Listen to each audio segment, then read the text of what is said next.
Hello friend, welcome to my YouTube channel Pharma Rocks with Shivaji Bandela. Today we will discuss about very important topic. Topic name is impurity. It is in ICH guideline. In quality chapter, it is in Q3. What is a Q3 and what is coming in that Q3 guideline in ICH? Q3 is a impurity chapter. In that all types of impurity which is defined in that chapter. That is the called impurity. Impurity, what is the impurity? Impurity are unwanted chemical which we are using when we are producing that medicine. With the help of this chemicals, we identifying how much presence of that chemical any other things which is involved in that medicine production, it is in within specification or not. That is called impurity. First I will cover in that video some important things, which is first is impurity profiling. What is the impurity profiling? I will cover in that video. Second, types of impurity. How many types of impurity? These also I will cover in that video. Next is isolation of impurity. That also we will cover in that video. Next is characterization of impurity. This also I will cover. And last is source of impurity. What is the source of impurity? I will tell you. First, definition and impurity profiling. First is the description, characterization and quantitation of identified and unidentified impurity present in the drug substance is known as a impurity profile. Next, impurities in pharmaceutical are unwanted chemicals that even in small amount may influence the efficacy and safety of the pharmaceutical product.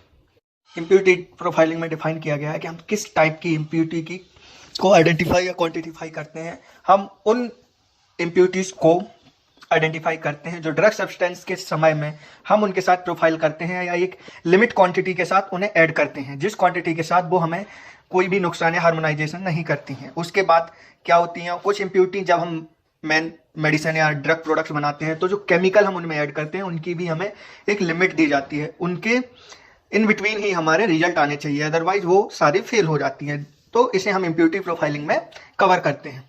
Next is types of impurities by product, degradation product, interaction product, intermediates, penultimate intermediates, related products, transformation products। ये 7 प्रकार की types of impurity होती हैं जो हम जब कोई भी न्यू मेडिसिन बनाते हैं या कुछ भी नया करते हैं तो उन सब में इन बाई प्रोडक्ट्स या इन सारी इम्प्यूरिटी को कैलकुलेट करते हैं या आइडेंटिफाई करते हैं। Next is isolation of impurities. With the help of these instrument these techniques we will identify the impurities and isolate of impurities. First is liquid chromatography, second is column chromatography, next is solid phase extraction method, next is thin layer chromatography, next is high performance liquid chromatography, next is supercritical fluid chromatography, next is characterization of impurities. How we will characterize that impurities with the help of LCMS, GCMS, FT, ICRMS। जो isolation impurities हैं उनको हम इन techniques की सहायता से isolate करते हैं, वो कितने परसेंट हैं या किस मिक्सचर के साथ हैं। तो उनके लिए कुछ स्पेशल टेक्निक्स दी गई हैं, जैसे liquid chromatography, column chromatography, solid phase extraction method या thin layer chromatography, high performance liquid chromatography या सुपर क्रिटिकल फ्लूइड क्रोमेटोग्राफी। ये सारी इंपॉर्टेंट टेक्निक्स हैं जिनकी हेल्प से हम ये पता करते हैं कि कौन सी इम्प्यूरिटी है। और जो इम्प्यूरिटी का कैरेक्टराइजेशन है उसके लिए कुछ स्पेशल इंस्ट्रूमेंट हैं, जैसे कि LCMS, GCMS, FT, ICRMS। ये उनका कैरेक्टराइजेशन बताते हैं जो इम्प्यूरिटी हमारी प्रेजेंट होती हैं। First, the difference pharmacopoeia such as BP and USP are incorporating limits to available level of impurities present in APIs or formulation. International Conference on Harmonization (ICH) has published guidelines on impurity in new drug substance, drug products, residual solvents. According to ICH guideline on impurities in new drug products, identification of impurities below the 0.1% level is not considered to be necessary. In all cases, impurities should be qualified. Important chapter which is related to impurities. When you are going for interview, someone will ask also what is the new journal chapter in USP guideline 476. In that one they have written control of organic impurities in drug substance and drug products. After that, this 476 chapter in USP updated in new version in Revision of General Chapter 1086. 1086 is the impurity in drug substance and drug products. After 476, new version came, that is 1086, and final proposed General Chapter. 476, Control of Organic Impurity in Drug Substance and Drug Products. It is a different. Some important chapter which always interviewer asking about these chapters. These are the USP General Chapter. That's General Chapter 621. This is a chromatography. General Chapter 1010. It is analytical data, interpretation of treatment. Next is General Chapter 1224, transfer of analytical procedures. Next is General Chapter 1225, validation of computational procedures. Next is General Chapter 1226, verification of computational procedure. When you are going for an upgrade level interview, then interviewer always asks some important chapter. He always asks what is the chapter of chromatography. You can tell in very easily 621.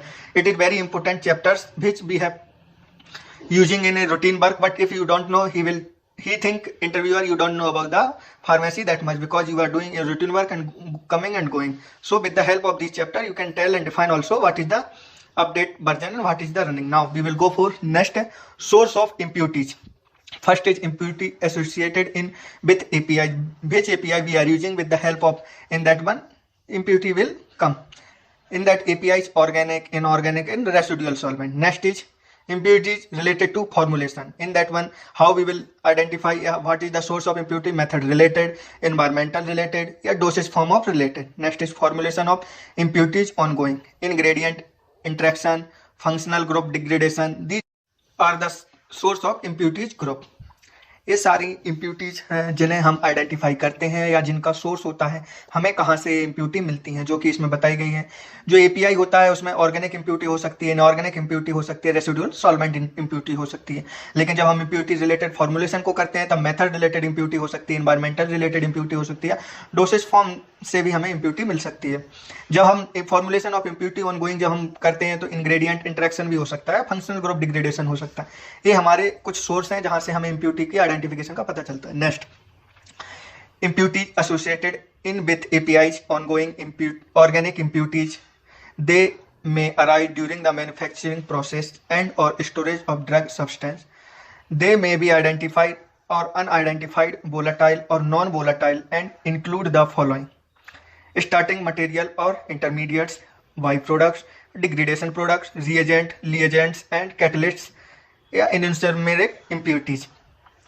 जो हमारी impurities होती हैं API में वो first होती हैं organic impurity. जो हमारी इम्प्यूरिटी कब जनरेट होती है, जब हम मैन्युफैक्चरिंग करके जो प्रोसेस है वहाँ से आ सकती हैं, या हम उस मेडिसिन को स्टोरेज में रखते हैं तब आ सकती हैं, या आइडेंटिफाई हो सकती हैं, अनआइडेंटिफाई होती हैं, कुछ वोलेटाइल होती हैं, नॉन वोलेटाइल होती हैं. लेकिन इनका क्या होता है, जब हमारा इंटरमीडिएट मटेरियल या स्टार्टिंग मटेरियल होता है तब हमें मेनली ऑर्गेनिक इम्प्यूरिटीज का पता चलता है. जैसे कि बाई प्रोडक्ट्स के रूप में डिग्रेडेशन, कोई मटेरियल डिग्रेडेट हो रहा है वहाँ पे हमें मिलेंगी, या जो हमने रिएजेंट यूज किए हैं, कैटलिस्ट यूज किए हैं, लिएजेंट यूज किए हैं, या उनके इनसर्मेरिक हो सकते हैं. ये हमारी ऑर्गेनिक इम्प्यूरिटीज में आती हैं.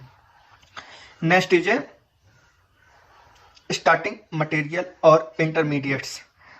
Although the end of product are always washed with solvent, there are always chance of having residual unreacted starting material. Example, p-aminophenol in paracetamol. Byproduct. Getting a single end product with 100% yield is very rare. There is always a chance of having a byproduct. Example, diacetylated paracetamol in paracetamol bulk. जो starting material और intermediates होते हैं उनमें क्या होते हैं, जो हमारी मेडिसिन को हम जब बनाते हैं तो उसमें कुछ ना कुछ रेसिडुअल या अनरिएक्टेड मटेरियल होते हैं. जैसे कि जब पैरासीटामोल बनाते हैं तो उसमें p-aminophenol हमेशा ही पाया जाता है. सेकंड है बाई प्रोडक्ट. बाई प्रोडक्ट क्या होते हैं, जब कोई हमें सिंगल प्रोडक्ट बनाना है जिसकी यील्ड 100% है, उसके अंदर कुछ ना कुछ चांस होते हैं कोई ना कोई बाई प्रोडक्ट होने के. जैसे कि पैरासीटामोल को अगर बल्क में बनाते हैं तो डाइएसिटिलेटेड पैरासीटामोल उसमें पाया जाता है. Next is degradation product. What is the degradation product? Degradation product a result from storage or formulation to different dosage form or assigning are a common impurities. Example, in case a penicillins and ceophormins presents for beta lactam rings and an amino group in side chain leads a degradation. Next is reagent, ligands and catalysts. These are less commonly found in APIs. In some case, they may pose a problem as impurities.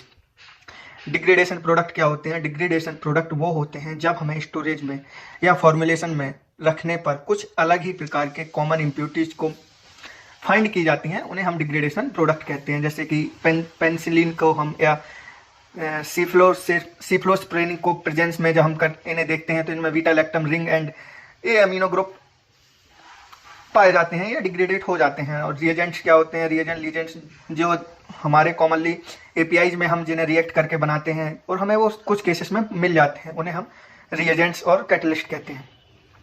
Next is enantiomeric impurities. Single enantiomeric from the a chiral drug offer a better pharmacological profile and an increased therapeutic index with a more favorable adverse reaction or profile.